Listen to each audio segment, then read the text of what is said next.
May tsuper daw na biyaheng Lagro Fairview na umani ng online road rage. Di naman humaharurot pero tila may favoritism sa isa niyang pasahero. Pusuan na yan sa report ni Ian Cruz.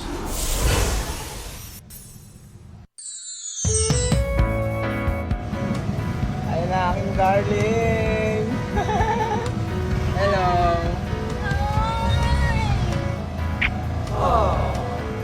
Rutang personalan ba to? Na para bang may nasagasaang mga single na pasahero. Ang lambingang ito ng jeepney driver na si Aldrin at passenger princess niyang si Samantha na kanyang girlfriend. Kinaiinisan, kinakikiligan ng mga netizen. Biyaheng Lagro pa Fairview ang pamamasada ni Aldrin at laging nasasaktuhan at naisasakay si Samantha hanggang sa nagkamabutihan.